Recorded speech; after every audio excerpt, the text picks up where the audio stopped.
नस नस ढीली हो गई। देखते हो कितनी गदाओं का प्रहार करता है।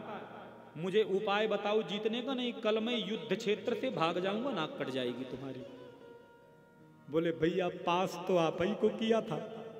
थोड़ा भीमसेन से विनोद मनोविनोद कर लेते थे, हंसी मजाक कृष्ण। बोले कोई बात नहीं भैया, आज जो मैं युक्ति बताऊंगा, युद्ध करना जरूर आप, लेकिन देखना मेरी ओर। महाराज आज जैसे ही सुबह हुई, युद्ध का शंखनाद हुआ।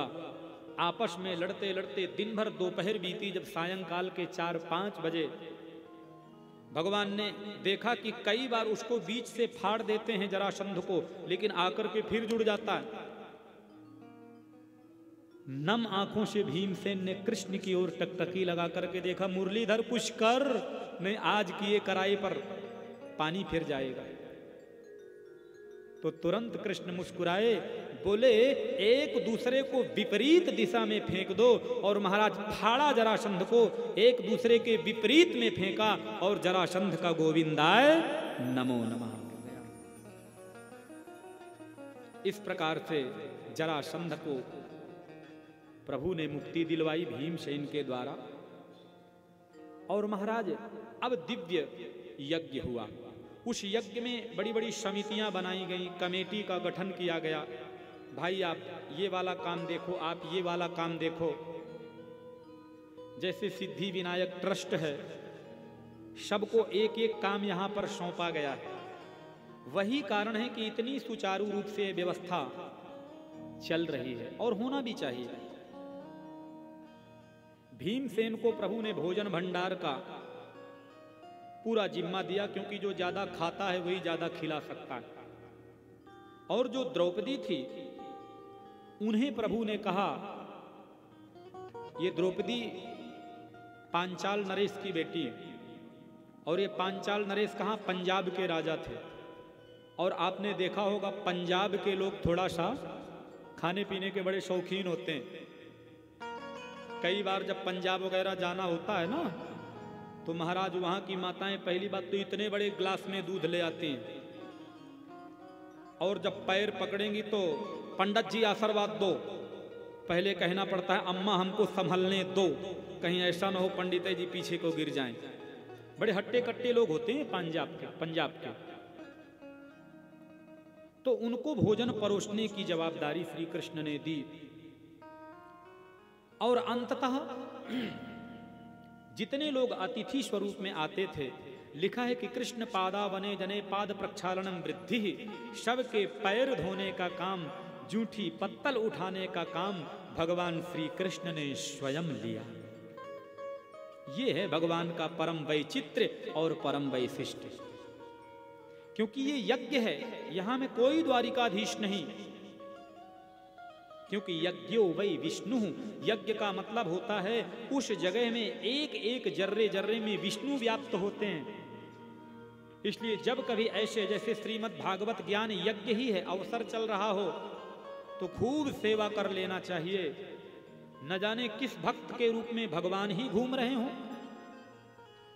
क्योंकि तुलसिया संसार में सबसे मिलिए धार, ना जाने या संसार में किस रूप में नारायण मिल जाए।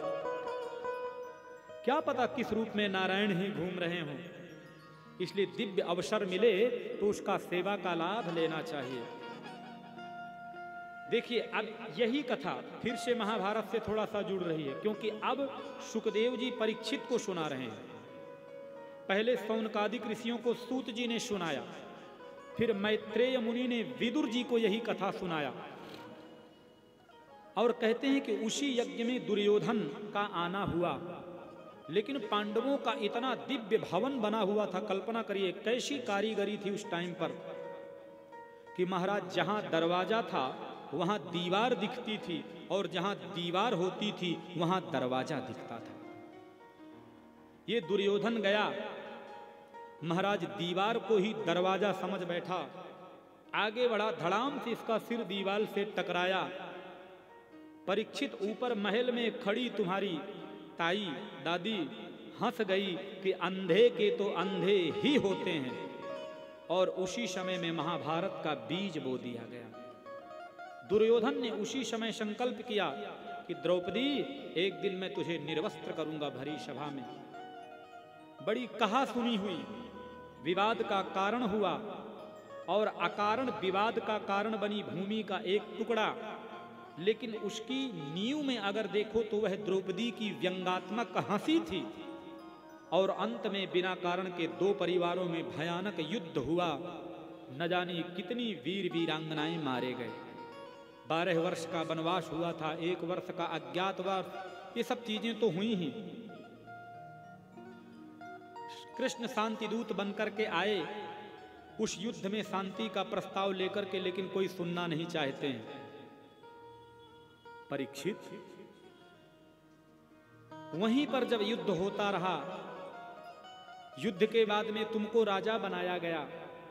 राजा बनने के बाद में तुम एक दिन वन की यात्रा करने गए और मरा हुआ सर्प शमीक ऋषि के गले में डाला आपने।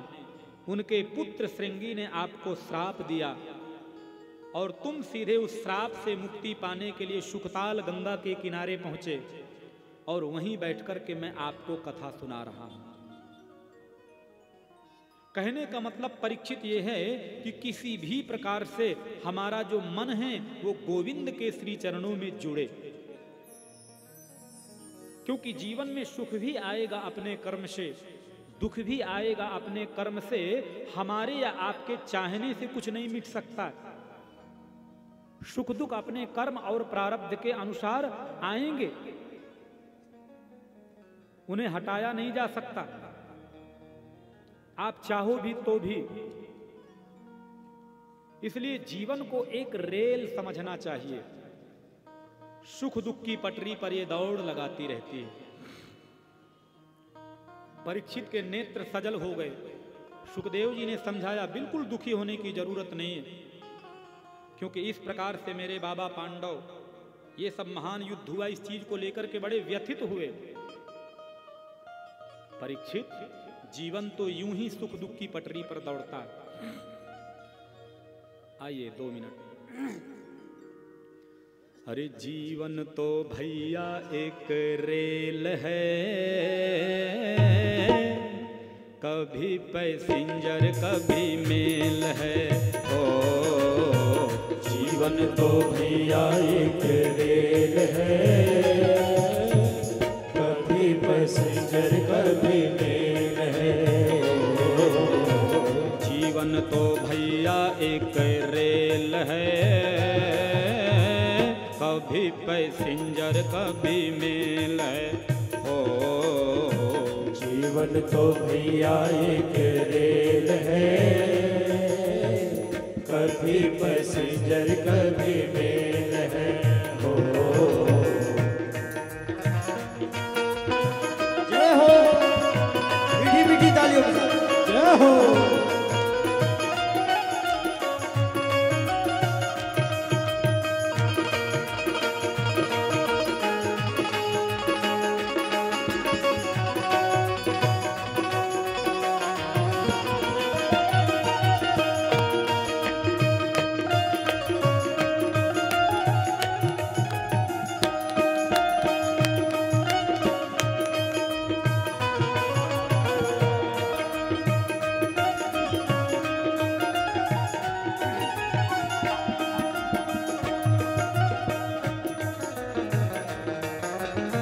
सुख दुख की पटरी पे दौड़ लगाती है,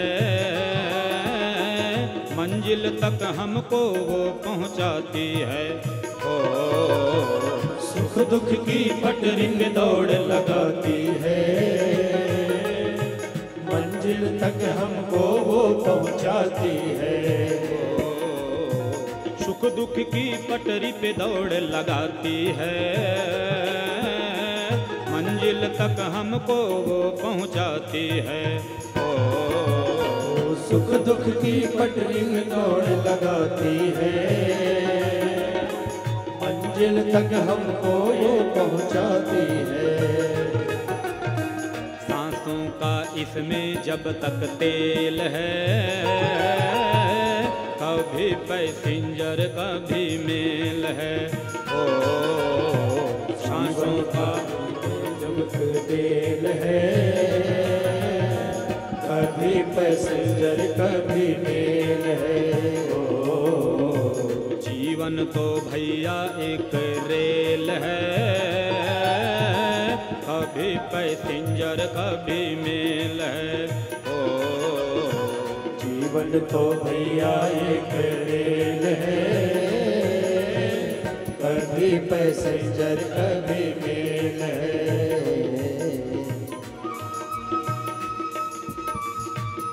जय हो।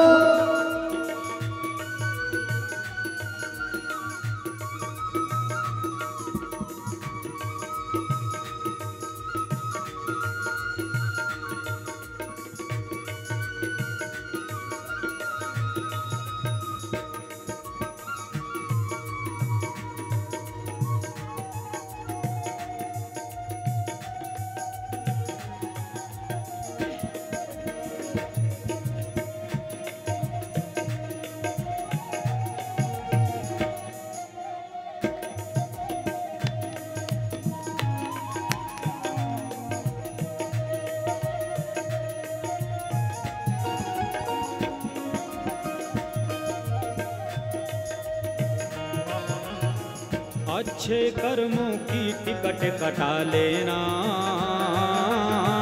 पूछे तो टीटी को दिखला देना। ओ